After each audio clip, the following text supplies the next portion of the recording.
California when he was 13. He met his wife of 45 years in high school when they were 15 years old. They have 4 children, 13 grandchildren. Waldo worked for Ford Motor Company for 32 years, primarily in the international business group. Most of his career was centered in sales, marketing, and operations, and worked throughout the world. He retired from Ford in 2012. Currently, Waldo works as a consultant in the international automotive business with clients in the Middle East. Recently, he opened a full-service salon and formal dress boutique in Cedar City with his daughter. Waldo has served on many boards of directors and has served in many capacities within his church. They are active members of Rotary.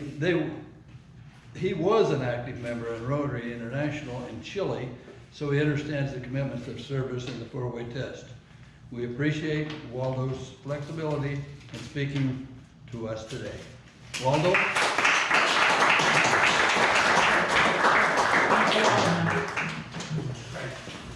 So I now understand why Frank called me the other day.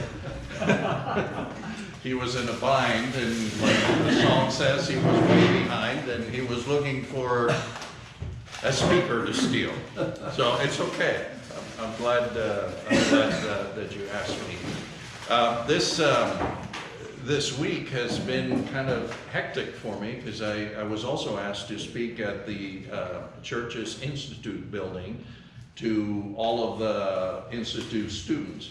So as you can well imagine, we weren't in an auditorium type setting. I stood in front of a camera and everybody zoomed in, which was a little bit surreal, but I got the opportunity to prepare for that. And I've just been thinking a lot about the things that I remembered about my life that they had asked me to speak on, and the circumstances that ended up bringing me and my family to this little corner of heaven called Cedar City.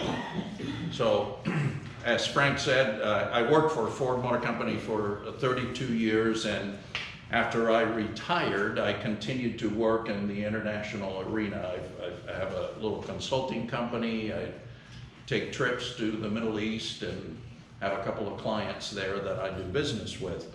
And in spite of all of that, in spite of having lived in places like Japan and Brazil and Dubai, which every time I mention that, everybody goes, oh, I want to go to Dubai so badly. And I go, okay, you'll go once, you'll never go back again. It looks good on pictures, but it's a terrible place to live. It's hot, it's humid, it's dusty all the time, it's expensive, and yes, there's a lot of smoke and mirrors, but that shine goes off very fast. So all of these places that we've lived, and we settle in this little community. And people look at me and they go, well, why would you do that? Why would you come here? And we came here for this reason. I mean, I look around you guys and you are a microcosm of this community. You're the salt of the earth. You're the people that make other people feel and be good. And you don't find that in the big cities very much. You have to look really, really hard. Over here, the pace allows us to be who we really want to be. And you guys are a microcosm of this. So when we followed our daughter here, after we helped them pack in Seattle to move to this town, we had a choice. The choice was we could go back to Detroit where we had a home, or we could go somewhere else. We didn't have to be tied to any place. But then we looked around, and this is the place that we felt comfortable, in spite of Frank being across the street. But let me tell you a little bit more. I know that I only have about another 10 minutes, but I was born in Venezuela. My father, at the age of You've got more time, by the way. well, my father, at the age of about 18, decided to leave Cuba and go to Venezuela to, I used to like to say, to find his fortune, but really he was trying to run away from the oppressive totalitarian regime and the practices that were being implemented against university students and those who had different ideas. Now, let me just put a parenthesis there. Before him, there were other migrations, or let me just call them pioneers in our lives. Not the same of 1847, but pioneers in my family. My paternal grandfather was born in Cuba. When I met him, I was in 1959 when I met him, so I was all of 4 or 5 years old. He was already old, almost as old as Neil. But he was a very respected member of the community where they lived in this little town. He was an accountant and he was well respected. His parents had migrated from Spain. My grandmother, who was like 4 foot nothing, she was from the Canary Islands. Her father was from Spain. Her mother was from Marseille in Spain, in France. And she brought that kind of islander heritage with her to Cuba, and they met and they were wonderful together. So pioneers in their own right. The one I want to talk about though is my grandfather on my mother's side, Waldo. That's whom I am named after. There is a string of Waldos on that line. There was one Waldo who is my great-grandfather, I think it was, maybe another one removed. He was the mayor of this little town in the north of Spain called Celorio. And he was a big guy. He was like 6'8", big farmer, fisherman, and he was always carrying paper, so they called him Waldon, meaning the big Waldo. When my grandfather was born in 1900 in that little village, things were already deteriorating. So at the age of 13, they put him in a boat and they sent him to Cuba. So he made the trek, ended up landing in Cuba, outside of Havana, and then going to the interior to this little village and worked for a distant uncle. His pay was 3 meals a day, a pair of shoes, a pair of pants, and a shirt once a year until he was 18. At the age of 18, he left to make his way in life. By the time he turned 24, he had already started a ranch, little farm. He married my grandmother, who was the one that was, French, Spanish. And that farm became one of the most important farms in all of Cuba. It was called San Anton. That's where my mother was born, in that farm. They had a house in the city and all of that, but the farm is where life took place. San Anton, by the way, is the patron saint of animals, according to Catholic religion and folklore. So he was a man who pioneered his way into being a productive member of society, and one who was bigger than most people. He was 6'6", had a big heart. He just a kind human being. And that reflected well on my mother. She was a wonderful woman. My father and my mother got married through a power of attorney. I don't even know if they do that anymore. My uncle actually stood on behalf of my father because he was in Venezuela and she was in Cuba. She got on a boat and went to Venezuela. In 1959, Fidel Castro came out of the mountains and he ushered in what was to be a revolution that was going to turn Cuba into a democracy. That's what he promised. That's why he aligned with 2 other people that you never hear about, a student from the University of Havana and a professor from a university in Pinar del Rio, who were pro-democracy their entire lives. They were the ones that really ushered the movement of distaste and dislike of Batista, the dictator. When Castro took over, my father said, it's time to go home. Sold everything. By this time, he had a huge cotton plantation, he had property, sold all of that. We moved to Cuba, 1959. By 1961, if you would recall, things were beginning to turn in Cuba.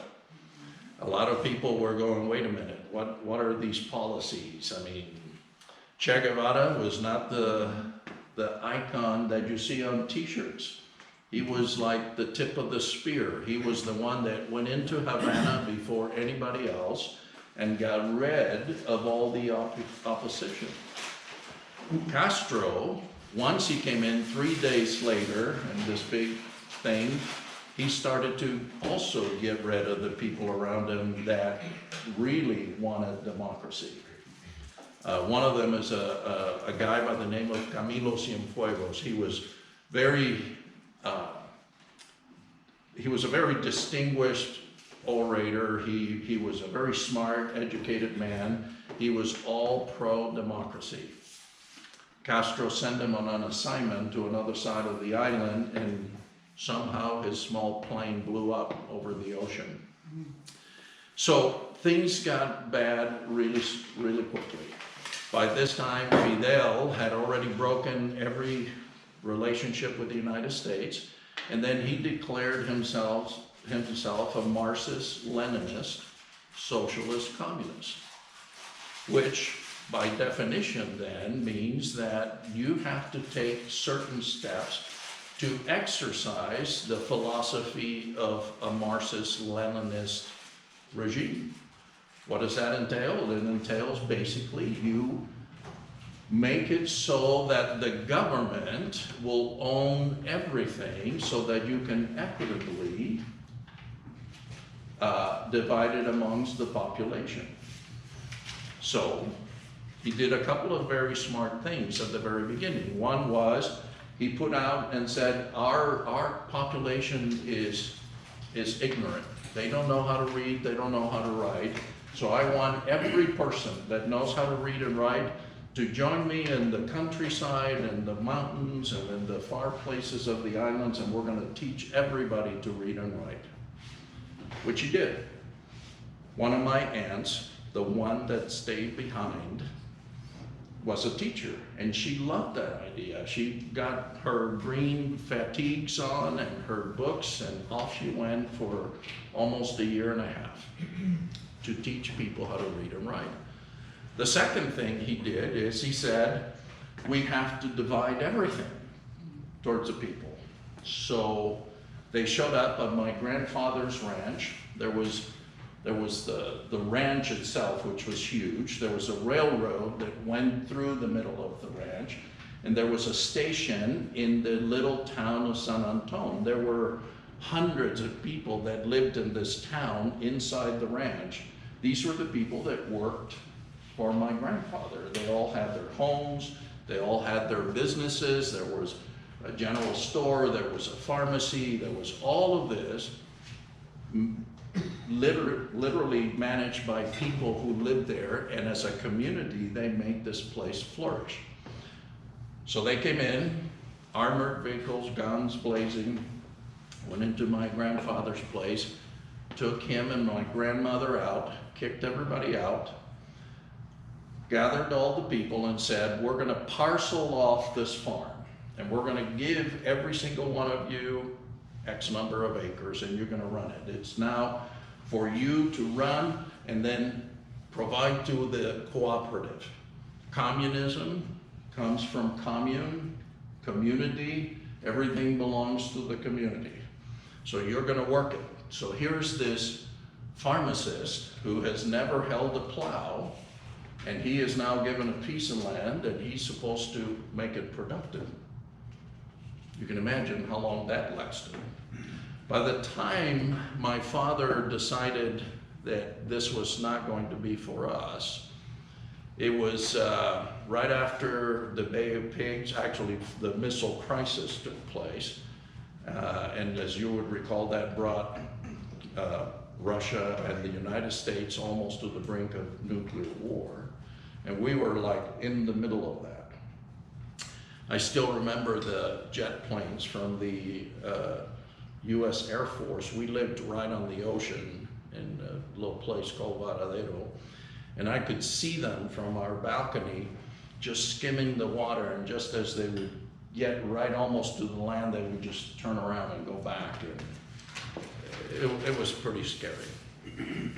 Then the Bay of Pigs, and my father said, that's it. By this time, the regime was taking anybody who turned 15, and they would bring him into the military. So if you were 15, you went to the military.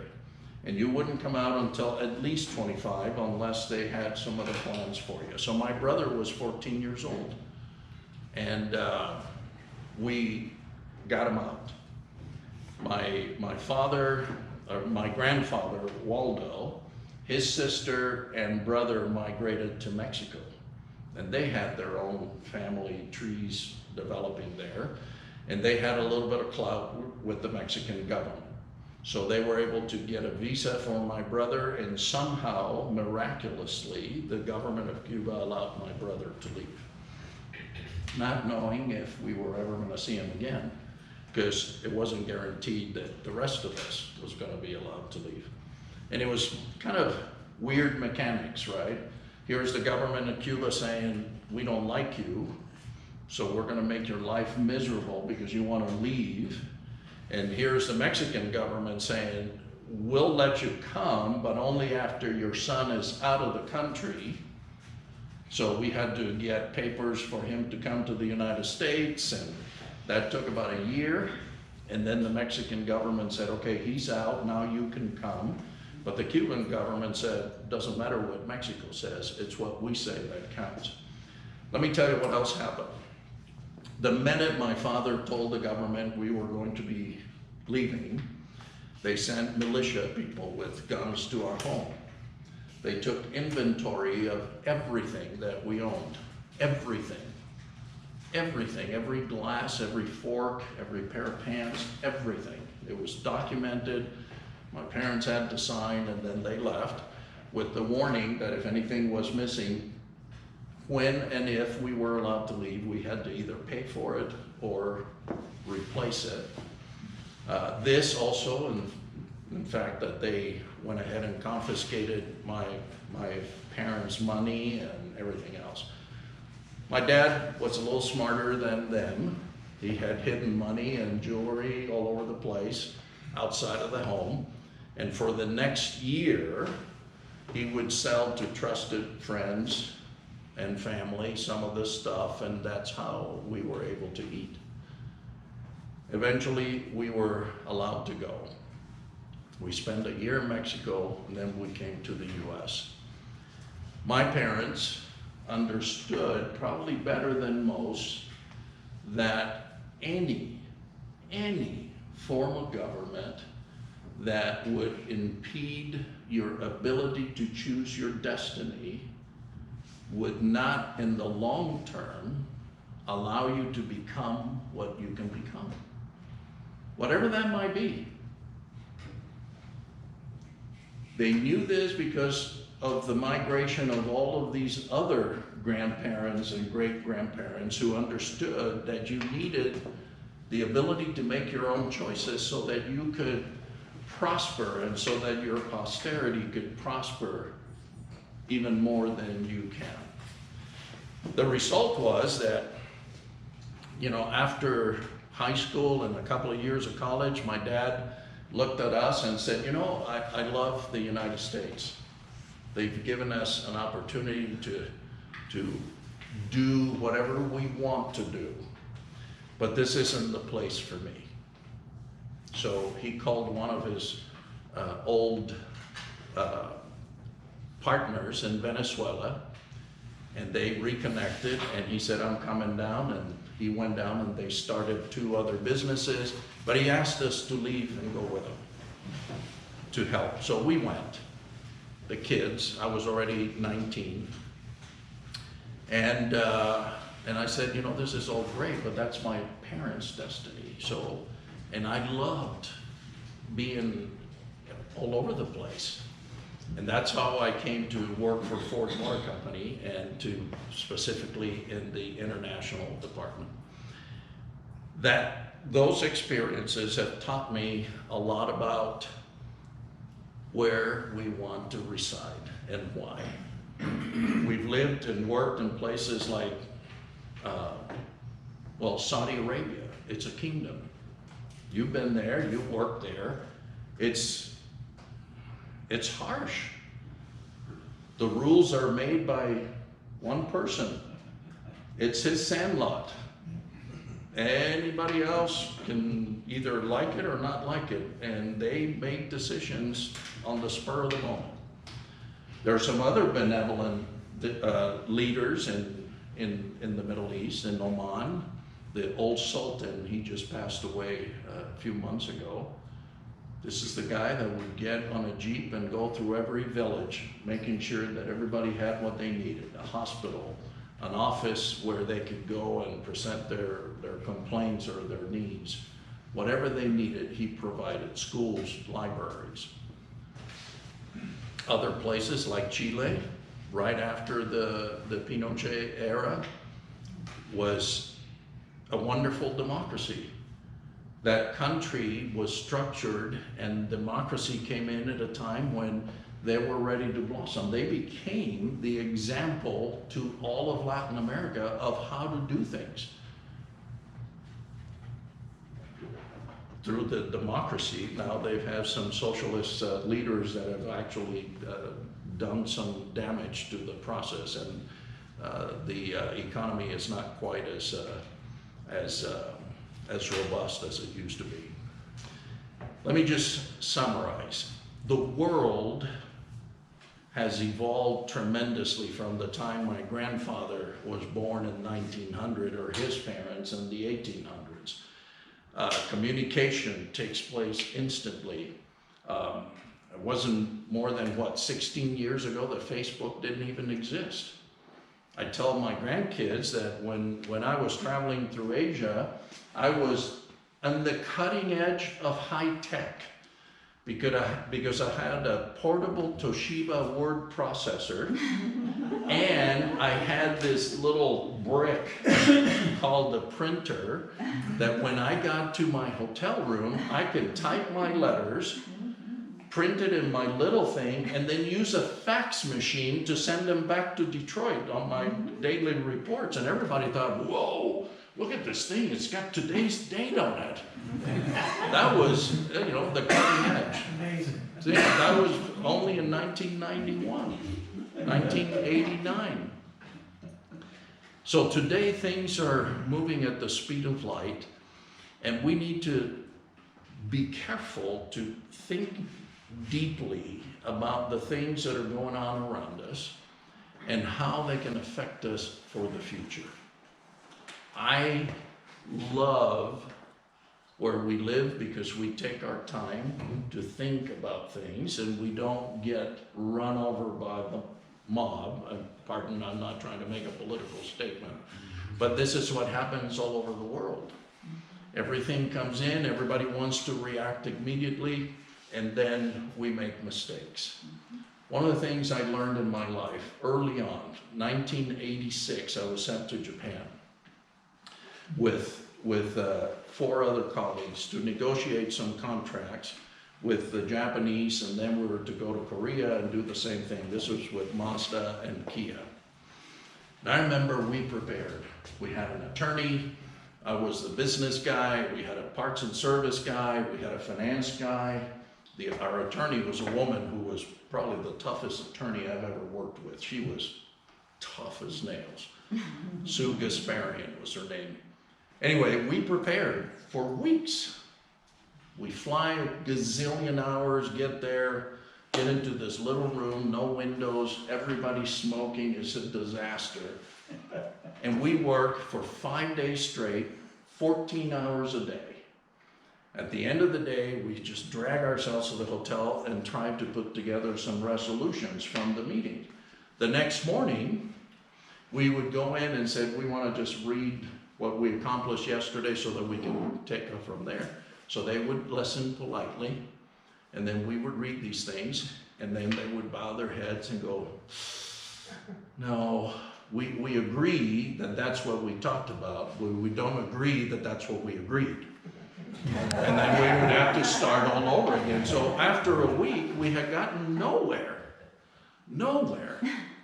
And then we took a lesson. We came back and said, we got our hindies kicked by these guys. We accomplished nothing. And then we started to think about how they behaved and how we behaved. And I remembered that every time one of them said, we want you to price this component at $55, we were jumping over ourselves to respond to that. Has it ever happened to you? So you're in a meeting and you're talking to somebody and they put something on the table and you just gotta say something. You just gotta respond. That's us. That's Western society. Yet when we put something on the table, they would look at us, take notes, and not say a word. So I learned that you're not obligated to react to everything that's put in front of you immediately without thinking about it. When you think about it, then you can say, yeah, this is good for me. This is good for my business. This is good for my associates, for my community. This is something that I can get behind. When you don't have the time to look at the different angles, which is what they do. If I had a chart over here and you said this is the problem, we go like this. Here we are, we identified the problem, let's attack it. That's what we do. That's what Westerners do. These people, they see the problem, they talk about it for 4 days, which to us is infuriating, and then they say, okay, now that we understand the problem, let's think about what we can do about it. So they come from different angles, never quite reaching a conclusion until they have exhausted every single possibility. And then they make a decision. Then they make the right decision. That's why progress in Asia seems to take place at 5 times the speed of our progress, right? In 1986, when I went to Korea, Kia had a car that was less attractive than this table. It was a box. It was a box. The engineering was horrendous. The fit and finish was terrible. It was just a disaster. But in that first meeting, I got to know one of the directors. Actually, he was the vice president of the company. And he took me into his office and he said, come here, I'm going to show you something. He went into this big bookcase place and he brought out this book. I mean, it was like if he was bringing out the first edition of the Bible. It was like with this reverence, he put it on this table. And he says, come here, let me show you this. I said, what is this? He said, this is all the research that we have done on the automotive industry in Japan and their progression. Every decision that they made, every support that they received from the government, every decision, everything, every association, why they did it. And he said, you know why we have this? Because it took them 25 years to get to where they are. We're going to do it in 5. Because here it all is. So we're going to take the good, we're going to take the bad, and we're going to implement and implement and implement. Do you guys, I know memory is short, do you guys remember the first Hyundai cars that came to the US? Yeah. Have you seen the new ones? I have a new Stinger. Yeah. It's a rocket. These things are amazing, and that has taken place in record time. So, what I learned is, when you come to me and you say, look, I got a deal for you. We're gonna do some advertising, blah, blah, blah, blah. I'm gonna give you this offer. I'm gonna reach 22,000 people and boom, boom, boom. And it's gonna cost you, I'm gonna give you a break. Instead of $700 a month, I'm gonna give it to you for $630 a month. And you just look at me, right? That's what you do. I made the pitch. Now respond so I can overcome and resell the thing, right? That's what salespeople do. My inclination is to say, I'm gonna outsmart you while you're telling me all this. So instead of 630, I'm gonna offer 610. So I immediately respond. And guess what? Maybe what I should have offered is $200 with some incentive in the long term. I should have looked at this from different perspectives and make sure that we both got what we need, but not necessarily your immediate. So my life overseas with all these different regimes that I've lived in, I know you guys gotta go. China, I was in China a couple of years ago. 7 minutes. I was in China a couple of years ago. I was trying to close a deal with a bus company. This is a fairly new bus company in the south of China, and we needed buses for one of the deals we were doing in the Middle East. So I'm representing 2 different companies in the Middle East and negotiating a contract in China for these buses. So I get there, and I get picked up at the ferry station in Shanghai, and I'm looking around, and I had been in Shanghai, not in Shanghai, in Shenzhen. I had been in Shenzhen 15 years before, and it was a village. I mean, it was nothing there. And there, all of a sudden, there's this massive city, these highways, buildings everywhere, and I'm going, holy moly. And I'm going, I'm impressed already. We start going, I pull out my cell phone, I couldn't make it work. And I have international calling, I've been using this phone all over the world, and just everywhere, couldn't make it work. I get to the hotel room, try to make a phone call, I have to go through 3 operators. Finally, I gave up. The people that are hosting us have a car and a driver. This driver, I find out later, is not employed by the company. He's actually employed by the government to keep tabs on everything that I'm doing with my 2 colleagues, one from Egypt and the other one from Dubai, or actually from Sharjah. The host and his assistant are constantly communicating on their phones with everybody, telling them exactly where we are, what we're doing, and everything else. By the time my 5 days in Shenzhen and Shanghai finished, and I had met everybody at the top of this company, even at the top of the company that owns them, which is a telecommunications company called ZTE, akin to Huawei. They're both headquarters right next to each other. At that point, I already know that every picture, every conversation, every trip to a site or whatever has been recorded, documented, and somebody is looking at that. Even to the point where we crossed the causeway into Macau, which is kind of still as part of China because of the treaty with the Portuguese, but is still kind of independent for a few more years. So there's a immigration point on the causeway.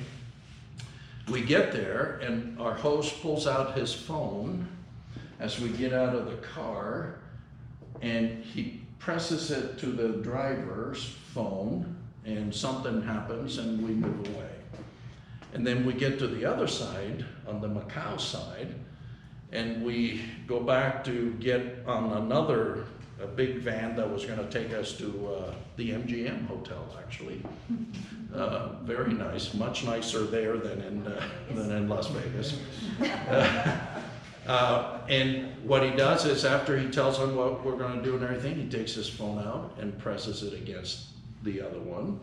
And I know that they said it was for payment, but everything is recorded, everything is monitored, everything has to have the purview and the approval of the government in a place where billions of people live.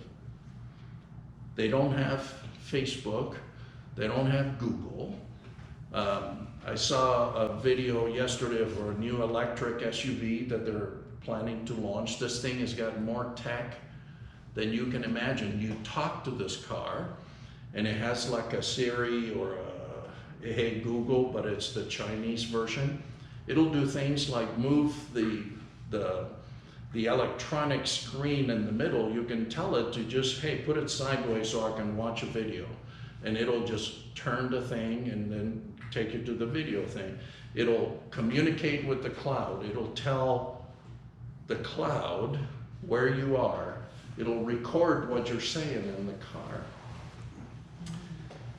Those experiences have led me to be grateful for my ancestors, the ones that taught me to get out and look for the freedoms that you need in order to accomplish whatever it is you want to accomplish, and to fail. You don't need to have permission to succeed or to fail. It's up to you. And you also learn that there are a lot of places around the world, most places around the world, where they wish that they could be here with our imperfections and with everything that goes on, because we can accomplish anything. And in most places, even in Western Europe, you'd be surprised how difficult it is to become what you can become in this country. I'm grateful for everything that you guys do. I know I've been invited to join, and I'm trying to get the business going and everything else that I'm doing so that I can devote more time. I'm busy also at church. But I tell you that what you do, who you are, is what drives this country, is what makes it great. It's what drove us to come here. My father was grateful, my mother was grateful. She finished her life back in this country. And I came back after living in wonderful places around the world that invited me to stay, because this is the land of the free and the land of promise. So I thank you for the opportunity to share those thoughts, and I'm sorry I was kind of disjointed, but I appreciate you. Thank you. We could stay all day.